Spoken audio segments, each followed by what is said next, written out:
All right. My name is Justin, and I'm an addict, and thanks to my God, the steps, and the fellowship of other addicts, I'm sober one day at a time since June 19th, 2015. And for that, I am beyond grateful.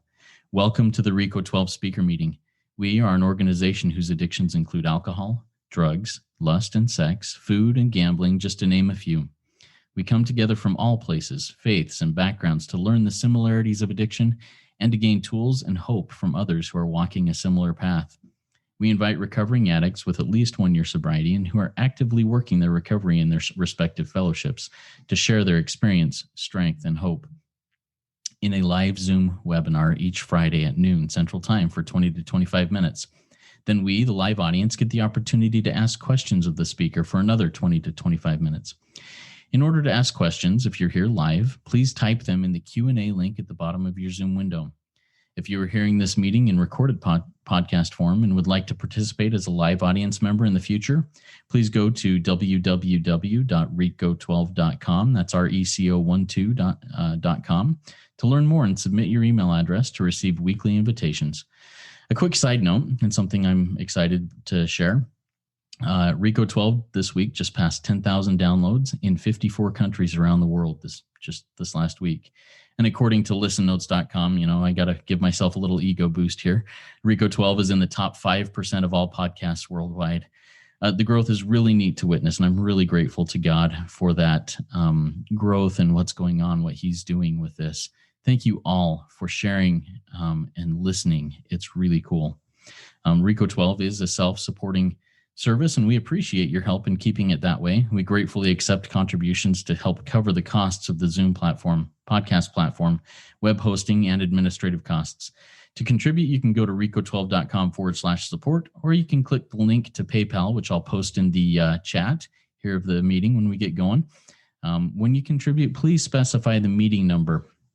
This is meeting number 41.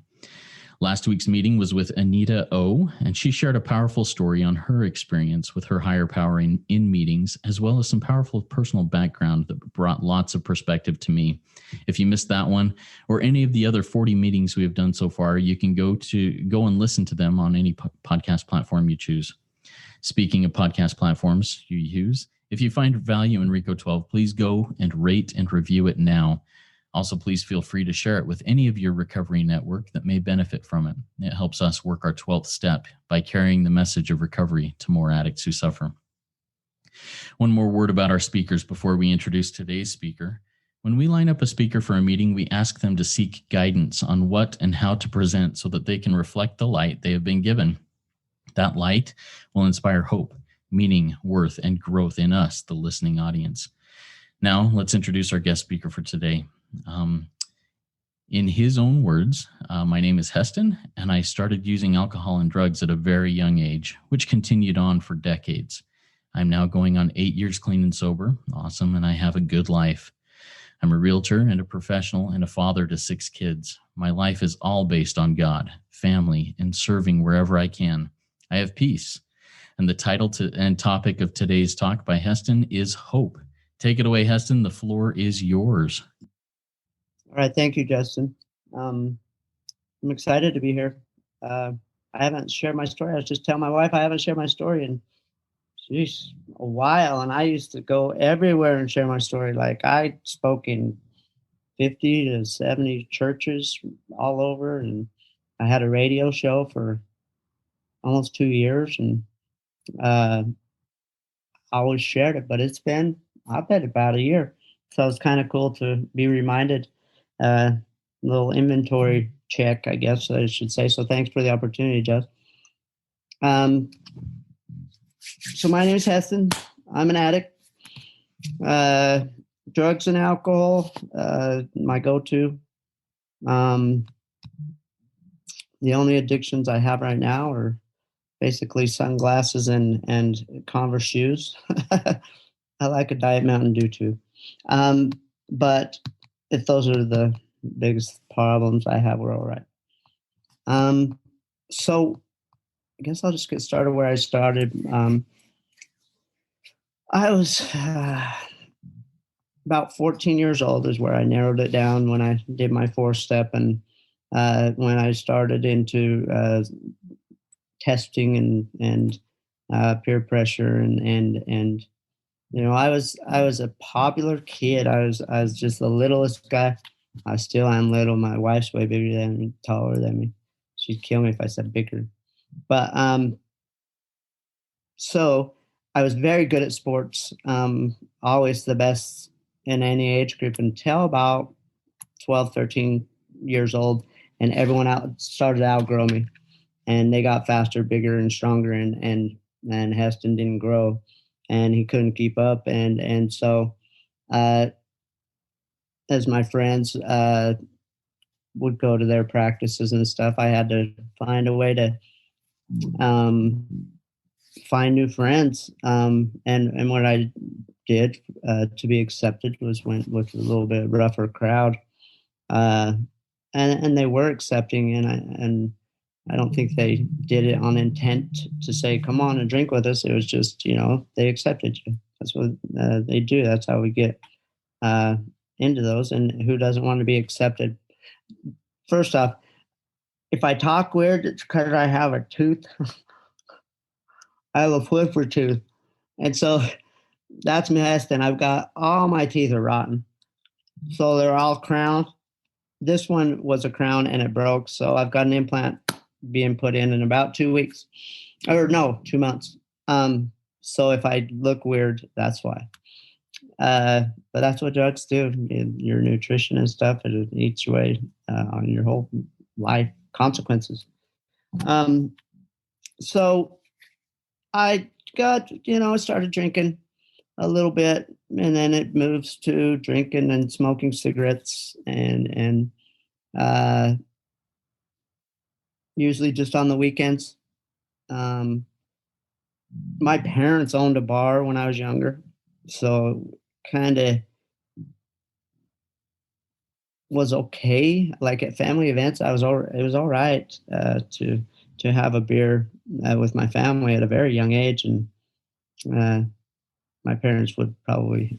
My dad's like 40 years sober, so or 37 or something, but and mom hasn't done anything for a long time, and they don't own a bar, but so it was kind of just natural, and I thought at that young of an age, I'm an adult, they're letting me do this, and I can do this, and so I started drinking weekends, and then wasn't long, like it took me into high school. I was drinking every day, and if it wasn't alcohol, it was cough medicines. Taking pills started, over the counter ones that people found that could just make you not feel, make you feel the whatever euphoria or whatever we think it is. Um, and so those, then marijuana got involved, and then cocaine. So all during high school, I don't think I went to school once sober, uh, which led into my adulthood. Oh shoot! I was married once, and in Vegas in a little chapel, and that didn't last too long. We were both alcoholics.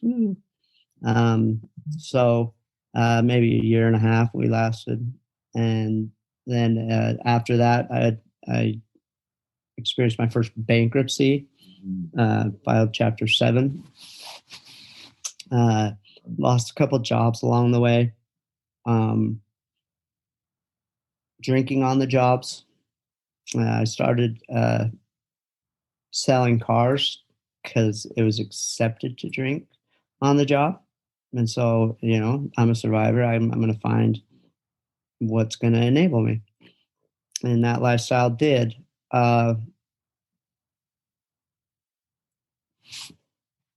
Then I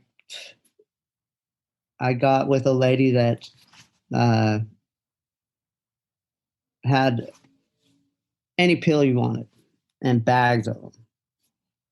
And like we look back now and we weren't even like compatible, but the comfort zone and you get in the same funk. And we were together 5 years, and then we got married. We had a son, and we got married.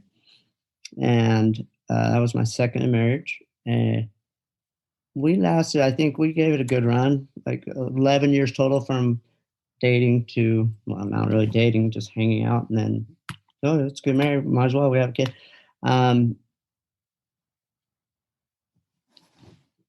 Which led into where Heston's rock bottom was. I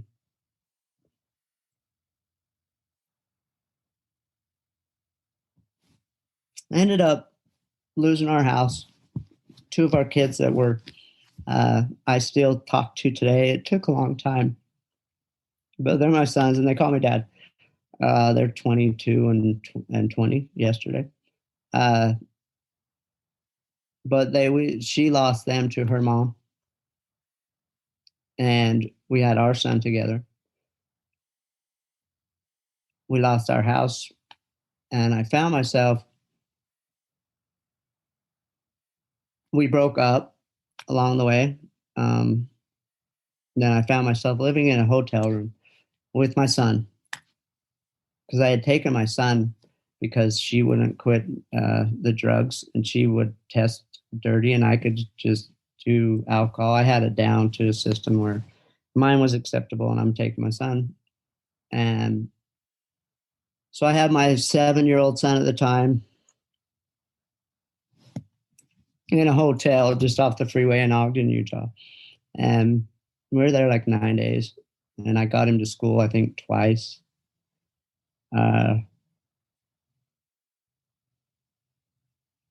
I was going out at night. I didn't have no money, and there was a bar right next to it. And I would go and I would find cigarette butts that people had just discarded because I couldn't afford cigarettes. And I had a 3-pack a day, up to a 3-pack a day problem with those two.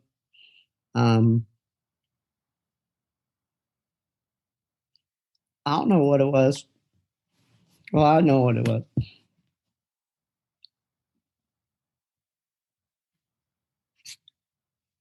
But I looked at my son and I said, his mom ain't going to quit nothing right now. And so he needs a chance. And so I called my parents for some reason. I hadn't talked to them forever. They were in St. George, Utah. I'm in Ogden. I didn't even know they moved. And I said, Dad, I'm ready. Will you come get me? And he didn't even hesitate. He said, we're on our way. And I'm just totaled. I'm getting wasted. Knowing they're coming. And they get to Ogden in like 5 hours, and I load up me and my son's belongings, which my whole life at 39 years old was a few grocery bags of clothes. That was it.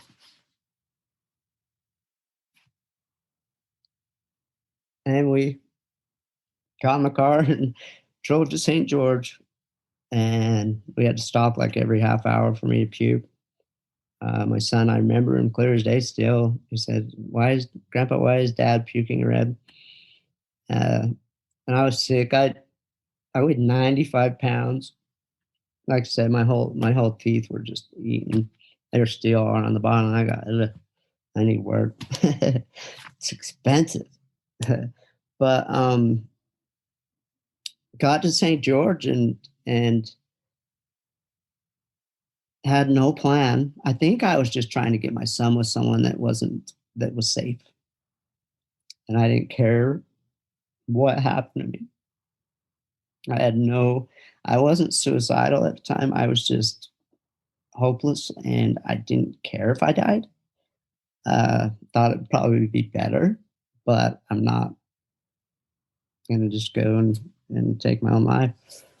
And so I had no plans, but come to find out my parents were missionaries in a 12-step program. And they asked me on like the third day there, they're like, well, we're missionaries. We're going to a 12-step program. Do you want to go? So we got a babysitter for Caleb.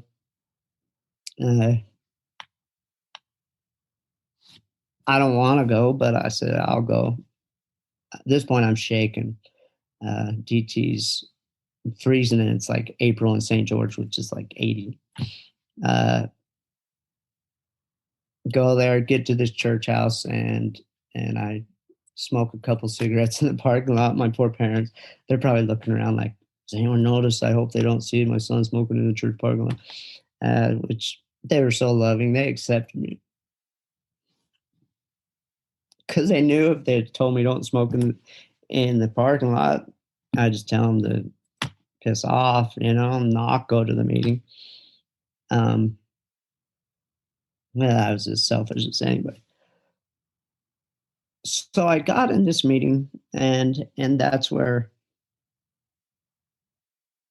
there was about only 12 people. I've been to meetings that have like been 45 people and hundreds of people in AA and NA meetings. But these church meetings, but I looked around. There's these people, and some were new in recovery, some were long in recovery, year, 2 years. I think there was a 15-year guy, and we got to the sharing portion, and they started talking about each one of them when they started their share would say they're an addict, and they'd say their name and then they're an addict, like we do. And each one of them, when they opened their mouth, said stuff that was my whole life. So I'm in a room full of 12 people, and I'm in the world my whole life thinking I'm alone. No one understands me. No one gets me. I use because I self-medicate. I can just justify whatever I want. Basically, I say I can't afford insurance, so I'm going to drink, and marijuana is my piece where I find where to be normal, and so I could justify that. But this is so this is the first time I understand is addiction as a disease, in my opinion, brain disease, because each person is describing my life, my feelings, which tells me there's symptoms to this disease. And so if I understand it and I can accept that it's a disease, I can then, sorry for saying us, I can then know that, okay, if you got a disease, don't you have to take a medication? Don't you have to do something to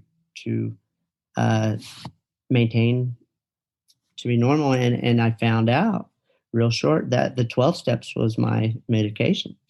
It was, we called it the atonement for dummies. It was rules 1 through 12, life 1 through 12.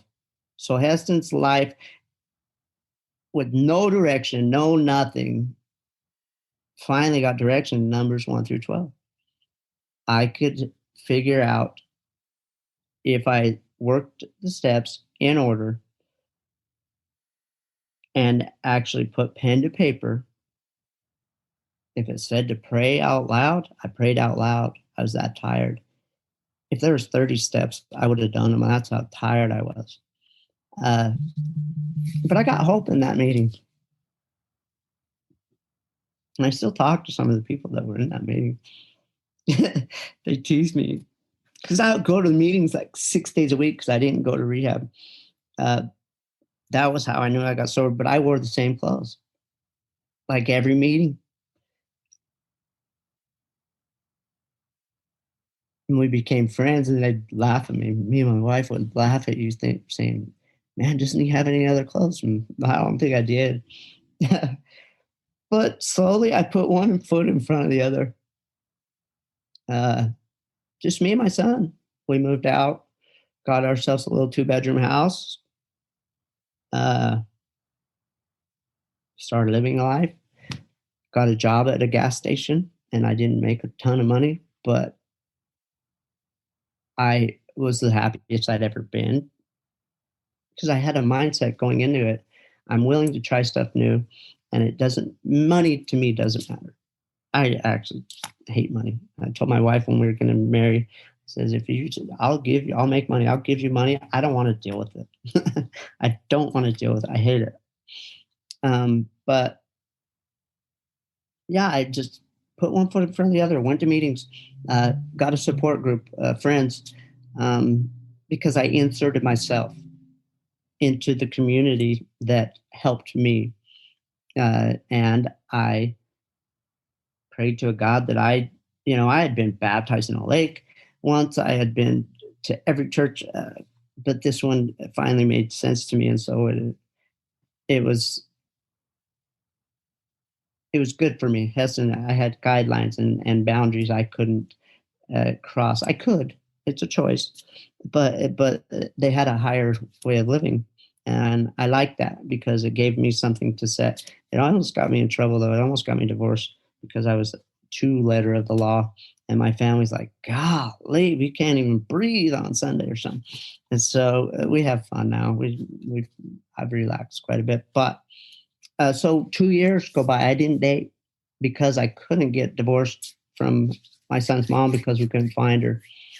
She lives in Salt Lake somewhere.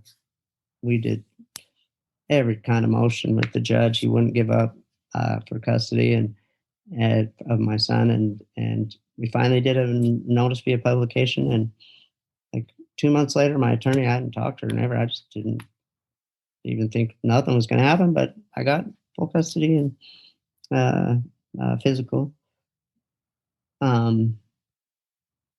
And then I could start dating. See, for once in my life, I was doing things the way it was supposed to, that I was true to myself. So if I believe something, I better be true to it. And so I didn't date because I was married in what I was trying to work towards in the future. So I just had me and my son.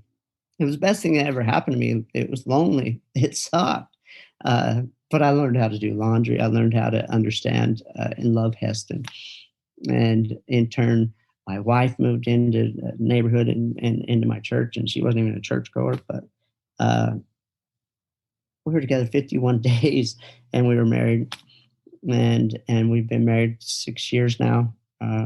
She's my best friend. She's awesome. We have fun. We don't sweat the small stuff like everything was an argument with any other wife. She's 14 years sober, and I'll be 8 on April 11th. 2013 was when my first day was. But yeah, hope. So now I've learned to, first year I had so many firsts. First time I ever did this sober. First time I ever did this sober. First time I did this sober. And it was so fun. Like you can't be beat. But everyone kept telling me it's going to get hard. Life hits you. And you start stressing. And then I get a wife, and then I have other people I got to take care of, her 2 kids and my kid. And so stress comes in. But like I said, I did the steps so thoroughly, and I work them every day. I still work the steps. In any given time, I can know what step I need to go back to and start at the step before it and then work that step, and I can get my head clear again. It's just a way of life for me. It's become a way of life. I've did them so many times. Love the 12 steps. Now I'm affiliated with, I did a radio show. So all of a sudden I get this guest from AA, and then all of a sudden he sends me 3 guests, and then all of a sudden they send me 3 guests, and I have so many guests I can't even keep them all on. And so I found a brotherhood that, reached out to me when I was struggling, when my wife was leaving me. And they just called me for no reason. And one of them said, let's meet up. So we've been on a text group forever, me and these 5 guys. We're going to spring training baseball next week in Arizona, 2nd year in a row. Good. But I've got, I go to more AA and NA stuff now. I run the softball league down here, sober softball. We had, I think, 22 teams last year. It was like chaos. We had to lower the teams this year to like 16 max. It was too much, and I umpired them all. But I serve. I give back.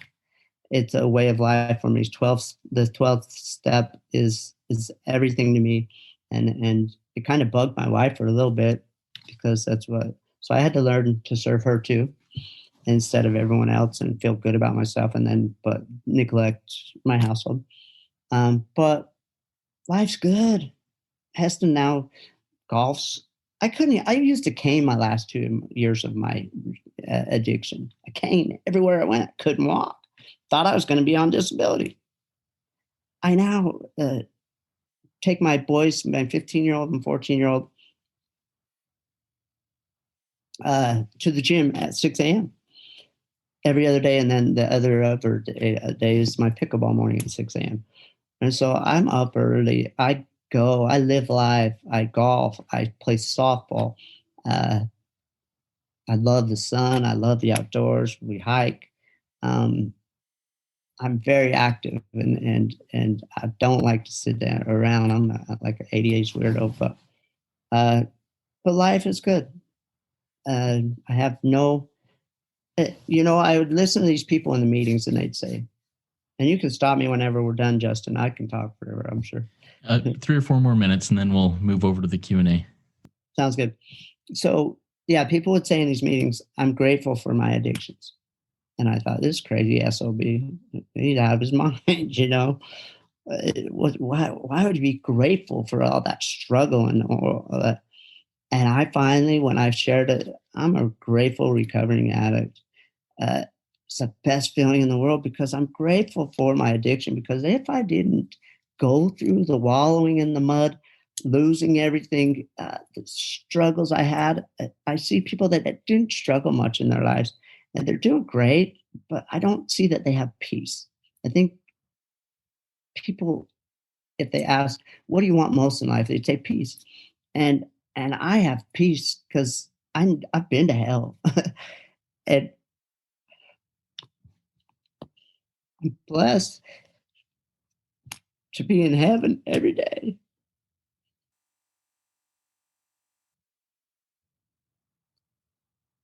I look forward to starting my day with putting 2 different socks on. It's my daily reminder of how messed up my life was. People ask me all the time. It brings up the conversation all the time. Goofy socks, 2 different ones. And I match them. I made them and I fold them together. And that's my daily reminder to set my day. And then I get up and I go and I try to do my best. I pray. I give my will and my life over to my God every morning. And then come what may, sometimes I try to take control back. I get it. But at the end of the day, I can say, yeah, I'm not in control of nothing and I don't want to be. And I'm always alive the next day, no matter the struggles. And it's not easy, but I'm enjoying it. And I love life. I have a passion for life. I have a passion for helping people. And hope is my favorite word. If anyone's listened to any of my radio shows, hope, hope, hope, hope. Capital HOPE. All of it. I love hope because when we're hopeless, it's a miserable place to be. And that's all I got, Jess. Thank you so much, Heston. What a miracle. I love the miracle of recovery. I mean, it manifests in people's lives a little bit differently, but it's always the same, very close to the same thing of how someone who is at their rock bottom, whatever their rock bottom is defined as, and then God takes them and says, here, I've got something better for you. Here you go. And what a beautiful thing. We've got a couple of questions that have come in. We've got a couple of comments that have come in. We'll get to those here in a minute. I want to start off the Q&A with a question that I had from something you just said at the very end. You talked about your goofy socks. Yeah. You want to see them? Yeah, show them to me here. I mean, those on the podcast won't see them, but oh, sweet. Oh, yeah. Nice. Oh, it's easy. Goofy and Donald Duck. Love it. Yeah. So you say you put on 2 different socks every day to remind yourself of how where you came from, how messed up things were. Where did you get that idea? And you said it sparks a lot of conversations. How do you go into those conversations when somebody asks you about them? I was about 3 months into my recovery, and I just decided I'm going to wear different socks because it's going to remind me. Because it was hard to take my daily inventory, and you forget, and then you go, a few days and you don't really pay attention. But when I set the tone, they say if you want to pray, you can put your shoes or something by your bed to where you have to get on your knees or under your bed. So you have to get on your knees, and while you're down there, it'll be a reminder to pray. Um, so it just that kind of concept got me, and so I started wearing it. And I wear shorts in the summers and a lot. And if people are just they think, and I kick my hat a little bit to the left. That's a little bit. Also a reminder and a conversation bringer. But people ask me everywhere I go, why do you wear two different socks? And I'm like, oh man, it's a daily reminder of how messed up my life was. And I'm open. I'm an open book. I don't even care if anyone knows my last name. But that helped me to be accountable. But I do appreciate anonymity for anyone that's going through whatever they're going through. But yeah, I get to help people's family members, and it opens doors that, oh, I'm an addict. Oh, my son. Oh, this, my daughter. And it's never a fail. Like, no one's ever rude. Like, they're not like, oh, who's he? They're like, that's awesome. So cool. Thank you for sharing that. All right, we've got a few questions here. I'll get to this. First one is from an anonymous attendee. The anonymous attendee says, what was your greatest fear in facing the reality of your own struggles with substance use and getting into recovery? Oh, one more time. I'm trying to find that one. Yeah, it's the second one down if you're able to see it. What was your greatest fear in facing the reality of your own struggles with substance use and getting into recovery? My greatest fear? Yeah. I think the fear of the unknown, fear of honestly what people think of me. What if I the fear of failure, and it's sad because we fear success when we're down that low. We don't even know it. You know,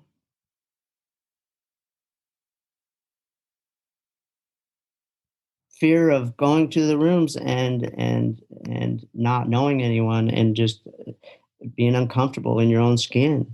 You know. Uh, I've heard of people going to the meetings and they'll sit out in the parking lot and they never go in for like a month uh, because we're fearful of what people are going to think. Are we different? And I just say fear stands for face everything and rise. And when I learned to put that into action, uh, it was hard at first, but I do things so quick now. I don't even fear because I just go into whatever the situation and I know I'm going to be okay afterwards. It always sort of ends up better than my addict brain will take me down 1,000 roads. So I just don't allow it to go. I just go. Hope that answered the question. Oh, that's really cool. And one of the fears you mentioned was fear of going into a room where you don't know anybody in recovery. And I remember the first time I went into a room, my fear was, what if I see somebody that I know? And that scared the crap out of me. Correct. Oh, somebody's going to think Not I'm knowing that it's the safest place and the best thing that had ever happened to you. absolutely. And that's what I was going to say. Now, when I see somebody come into a room that I know and I see him for the first time, man, I jump up and I give him a big old hug and say, welcome, you are in the right place. And Correct. it's a beautiful thing. Yeah, and then when you tell them, nothing shared here is it's all confidential, and you will never. That is such a bond that people don't mess around with that. Absolutely. All right, next comment. I love your story. Thank you. Do you still feel temptations to use? What do you do today to handle triggers? Because of the faith I chose, you know, I of course I have thoughts of, I could check out and get away from this reality, but I play the tape out so quick. I just have learned to and my faith now is a big part of my life to where it's just not an option. And so I really don't think it. And so any struggle I go through right now, a family member dying, a friend last week blew his head off. Uh, but nothing is. so far, nothing's hit me to where I'm going to use, or it'd be nice to go have a drink. Sometimes, like in California, it smelled like marijuana everywhere we went, and these triggers are like, golly, it just, and to be honest, it started driving me nuts. It wasn't that I wanted to use it; it was that it's such an annoyance now, you know. But there was a lot of years that it took me to get to where I am. Yeah, and as you went through those lots of years to get to where you are now, what were some of the ways that you dealt with those triggers? I mean, you mentioned in California going where it smelled like marijuana everywhere, and Yeah. it kind of drove you crazy. How did you surrender that, or how did you go about dealing with those triggers? Well, it's crazy because I didn't. I've only left the state uh, 3 times. Next week will be my fourth in 8 years, and really all my recovery because you don't leave. So traveling was a big fear of mine. Uh, so I didn't go anywhere. This was my safe space. St. George is where I can be safe, and I'm not leaving. And it took me uh, facing my fears. It took my wife because she loves to travel. I let her go with my daughter to Hawaii, let her go to San Diego, and she just was kind of bugged, that I would never go nowhere. I was like, I don't want to, but I did. I had to grow, and it was good. But being willing to trust and know, I anything I do, I make a plan going into it that I do new. So I'm gonna get stressed. I could think about I'm on vacation. I could go drink. When if this thought comes, what am I going to do? Am I going to call my sponsor? Am I going to tell my wife and just be accountable? And so I have a plan going into everything. Awesome. Thank you for sharing that. All right, another question from our audience. How has your addiction and your recovery affected your boy? Oh man,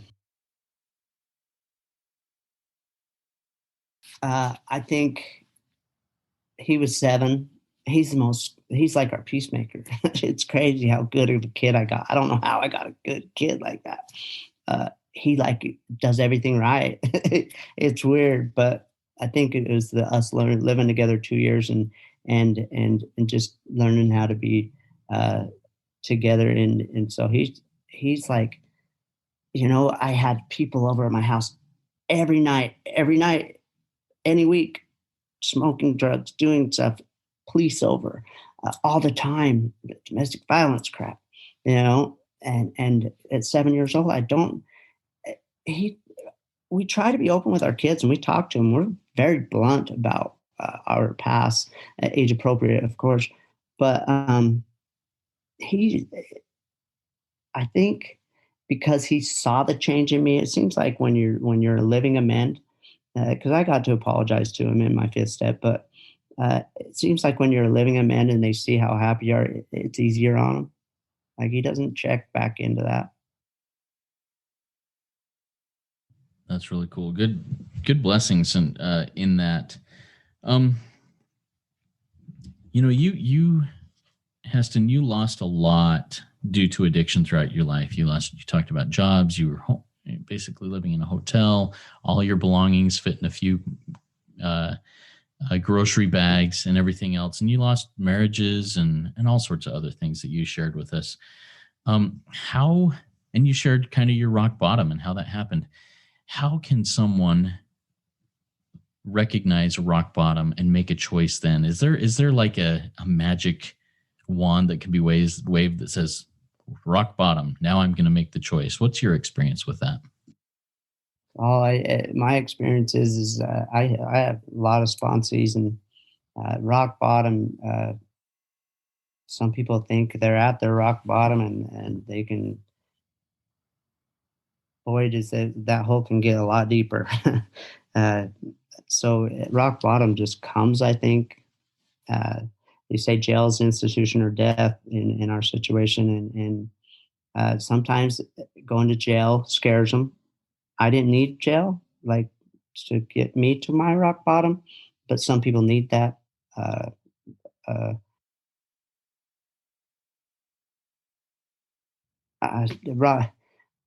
I, I just know that when you're sick and tired of being sick and tired, it's time. but it's it's a freaking crapshoot because the percentages of making it are so low. Uh, so why me and not my friends that I've had probably 30 to 40 friends overdose, die, or jump off the top story of the airport or shoot their head off, all due to addiction. Why Heston? Why'd I live? I didn't do anything that they didn't do. I don't know. So that's what I use for a driving force. And when I hear about overdoses, it actually helps me to try to do more, to help more, to show that it is possible. Thank you for that. So you now are coming up on 8 years, one day at a time, of being clean and sober, and that's awesome. I'm so happy for you. I'm happy for your family. One day at a time is the key. Yeah. Do you feel how important do you feel it is that someone who is long-term sober and working their program one day at a time continues to go to these meetings, go into the rooms of recovery and stand as a sort of an example of living your 12th step? Do you think it's important for that to happen? Do I think it's important? Absolutely. I think it's to maintain peace. I think it's vital. But do I do it? Not always. Not I ain't going 6 nights a week anymore. And to be honest, I'm maybe going maybe once a month. But there was a time I didn't go for like 5 months. But my sponsees get me out. And so I'm willing to go, and I have a lot of friends in the recovery community that when they have their anniversaries, I go. And I host a men's meeting on Sunday. So I guess I'm doing one a week at least. We have just about 5 to 8 guys. We meet friends and we just chop it up over the 12-step book. So I do that, but could I have more peace in my life if I went to those, just being of service and needing to hear what someone there had to say, going with the intent of trying to get what my higher power tried to tell me. It's huge. Yeah, and I agree that my experience is, and I'm grateful one day at a time to be coming up on 6 years in June, and I pray every day that today I'll make it one more day. But I find it really important for me to be there to show, hey, it's possible, guys. If some schmuck like me can be dragged out of the pit that I was in, anybody can be. And I also really look up to those who are longer term, have longer sobriety and are working their programs too. It brings me a lot of strength. Yeah, but we need that guy. Like I need that guy that's one day sober. That's my reminder. He needs me, but I need him. Absolutely, because there, but for the grace of God, go I tomorrow. Yeah, 100%. Yeah, really good. All right. If there are any other questions from the audience, please type them in the Q&A at the bottom of your Zoom screen. We'll get to that. I'm going to ask one more question. Oh, here we go. We got one more question. I finally found the Q&A. Question: have you had opportunities to do step 9 for former wives? For former wives, one I didn't have children with, and it says in the steps that you could do more harm than good. And if that could be the case, there's other ways that you can get that released. Write a letter, or send it in a balloon, whatever. But you got to release it. But there was so much damage to it would have caused further harm in one of them. The other one, my son's mom, she didn't see him for 4 years. Now she's doing great. We prayed for her every day to do it. And she's got a job for the first time. She got insurance for my son. He goes up there a month in the summers and a week in Christmas. We're so proud of her. So that amends was made, yes. That's beautiful. And I love how you said we prayed for her every day. And I think that's something for me that I can't give up hope for those loved ones that I have who struggle, even people that are on the periphery that I know are just struggling, to pray for them and somehow God steps in. It may not be in the way that I hope and pray for, but God steps in at some point, and I love that. Before I ask you to share any words of wisdom for us as we close things out, I have one more comment that came in, and this is from one of our attendees. I just find your story inspiring, and I feel your emotions. This is a strength to me, and I agree. Thank you so much, Heston, for sharing your experience, strength, and hope.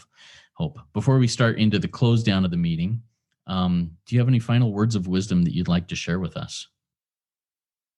Oh man, first of all, I didn't mean to get emotional. I honestly thought, because I cry and every time I speak at churches or wherever, and I was like, this isn't going to be nothing. Peace. I don't plan anything when I talk, but it's been quite emotional. So thank you for that comment. I'm okay to cry. I'm all right. It doesn't make me not manly. It makes me in touch with my feelings. I'm okay. I would just say, keep going. If you went back out, humble yourself quickly and get back into the rooms.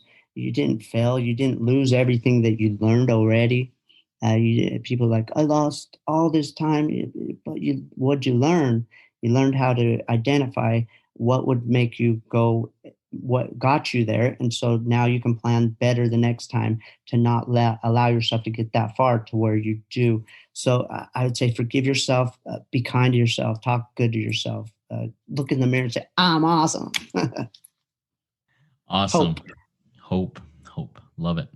Thanks again, Heston. That was a great RICO 12 weekly speaker meeting for all addicts and those wanting to learn more about addiction and the recovery therefrom.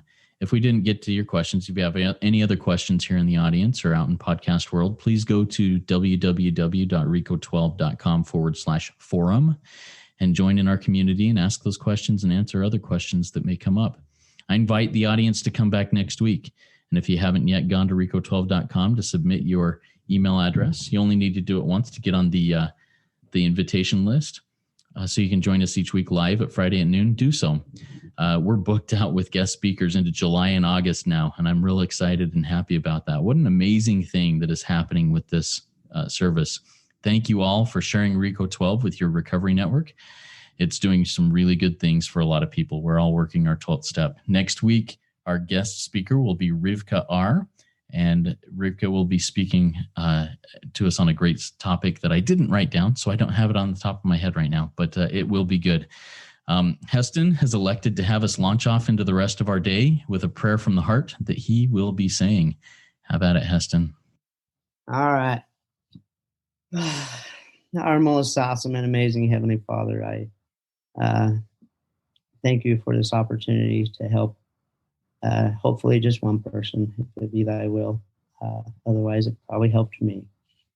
Father, I pray for the fellow addict on this RICO 12 podcast. I pray for the podcast to continue to be successful and to the word, to the message to get out there that it is possible and there is hope, and it's through your hand that they can find their way to a peaceful and happy life.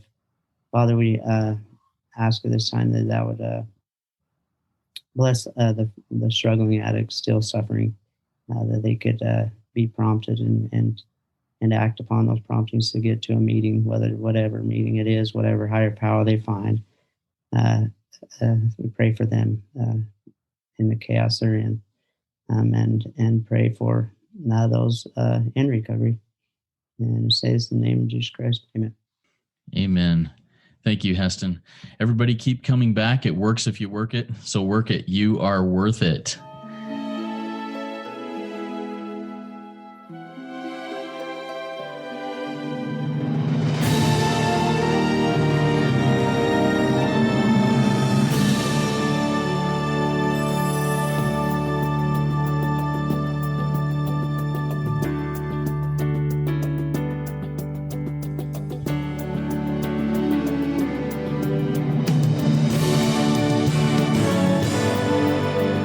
Standing still a moment, carving out this time, reflecting on the landscape of this life of mine. Peaks too high to conquer, streams too wide to cross, troughs too deep to walk through without incurring loss. Yet here I am, still standing tall, despite the rough terrain. One like me survived the storms and walked through wind and rain. Still standing, I will fight the good fight, still searching